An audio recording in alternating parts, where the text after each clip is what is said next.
and the uncertainty principles adumbrated by Werner Heisenberg. All we know is that we know much less and less, but at least we know less and less about much more and more. So is this a time to say we don't need any further inquiry? All we need is faith in the boss? I would say not. It's just as when I am asked, when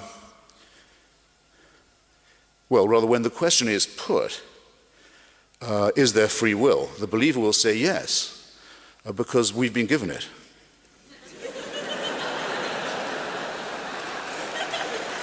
Of course there's free will. The big guy says so. Who am I to disagree? Well, that seems to me to be absolutely self-cancelling nonsense. If I say, my answer when I'm asked is there free will? I say, yeah, I think there's free will. We have free will. We have no choice. At least I know I'm being ironic.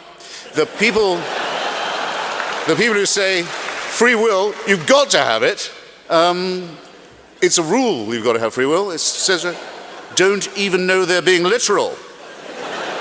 This is the difference between not just the ironic and the literal mind, but between the inquiring and the philosophical, the scientific mind, and the religious one. And that's why they are not just non-overlapping, or rather overlapping, but in a hostile manner, but they're irreconcilable, in my judgment.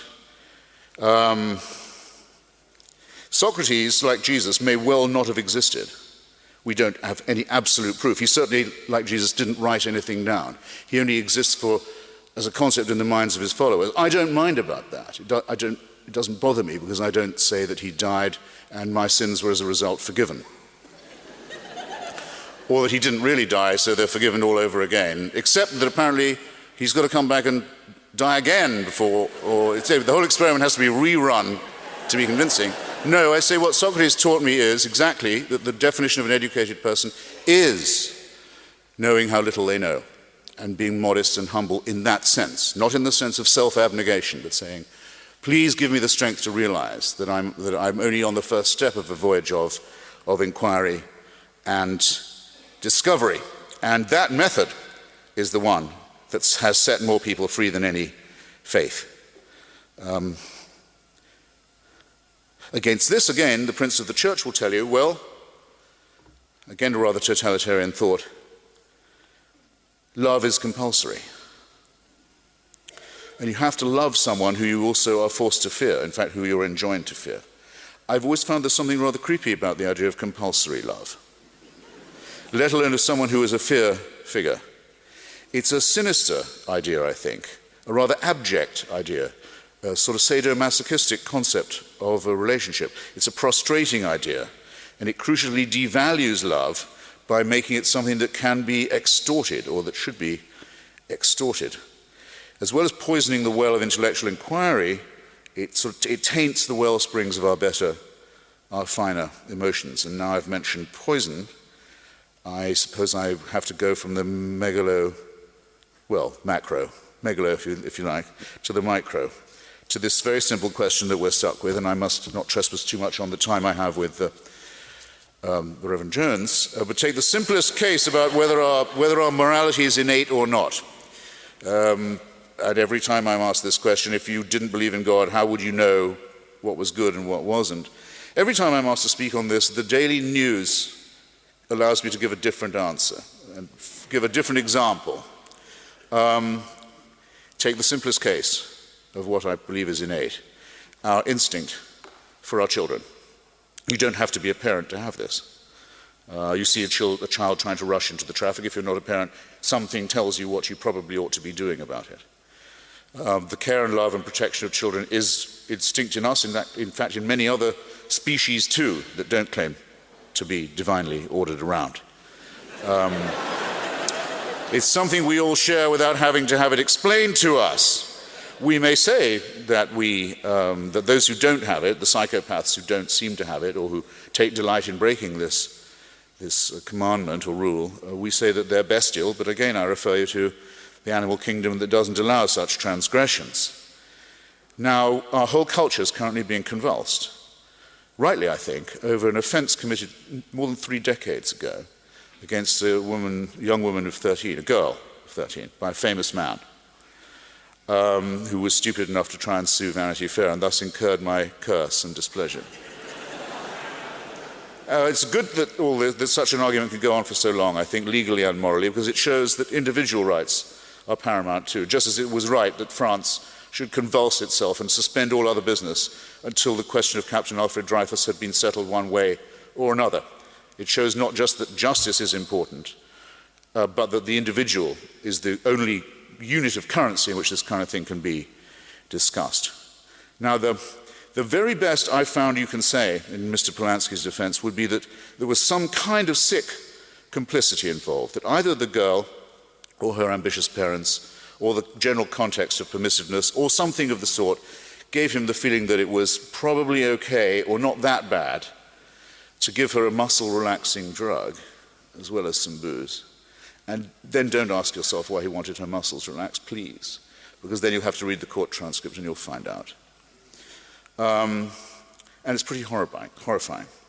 And I think people are quite right to be instinctively outraged, to think, no, if I can think of the worst thing I've ever done, you're already thinking of it. The thing about yourself you'd least like to have generally known? Complete silence. Very satisfying. Most of you, I imagine, are thinking, yeah, but I wouldn't do that. I wouldn't do that. I wouldn't. And I won't, no one needs to tell me why I wouldn't have either. So that's all I want to say about that. But I'm much more outraged currently by what happened not 3 decades ago, but 3 weeks ago to Miss Fawzia Youssef, a Yemeni girl who died in childbirth in a hospital in Yemen, hemorrhaging to death, trying to give birth to an already dead baby, the result of her having been married, compulsorily but legally, at the age of 11. That's what happened to Fawzia Youssef on our watch. She died in childbirth, trying to give birth to a dead baby. Husband 3 times her age, who was legally married to her. As it's estimated, 1/4 of the young womanhood of Yemen already is. Married at the very, very latest by the age of 15. And though there have been moves in the Yemeni parliament to raise the age at which a young lady may be betrothed, these moves have been blocked, even as recently as last September after this outrage, by a political party, which I will not tell you the name of this political party, but it is not the Yemeni Secular Party. In Iran, the age of consent doesn't come up, by the way, because there is no consent to any sex outside marriage in Islamic society in any case, and many kinds of it are punishable by death. But the age at which a young girl may be married was moved up finally. The Islamic Revolution put it back to 9. I think it was moved up to 11, which you might say was progress of a kind. Now, you see, this isn't just backward countries we're talking about. And let's not beat about the bush. The Prophet Muhammad was betrothed to his favorite wife, Aisha, when she was 6. It wasn't thought fit that he could marry her then, in the full sense of the term, but he put it off till she was 9. And across a vast swathe of the world, worse things than Roman Polanski has even thought of doing are done as a matter of law and of course, and in the name of, no, not in the name of, but because of the preachings of God's anointed. And then the religious turn to you and you say, secularism must mean moral relativism. Your ethics are situational. And I say, well, let's just hear that again. Because given that I've taken the simplest moral baseline it's possible to take, the protection of defenseless children, isn't it true that all the leading religions of the world are Abrahamic? Yes, we love to stress it. We adore to say that we have all this wonderful multicultural thing in common. And what was Abraham most famous for, apart from having a wife who had a baby when she was 101, which is an advance over dying in childbirth when you're 11, having been raped probably by a close male relative, if you really want the truth. Apart from that, Abraham's most famous for saying, if God wants me to kill my boy, of course I will. And the only difference between the monotheisms is that some say it was Isaac and some say it was Ishmael. I don't particularly care. But there are annual festivities on the part of the faithful to say, we wish we too were capable of such faith. And we want to beat our breasts in sympathy with those who are. Why do the Jewish people blow the ram's horn? The shofar, because the shofar symbolizes the ram who is sacrificed instead. The blood sacrifice is the main thing, and there has to be a child involved. This seems to me to be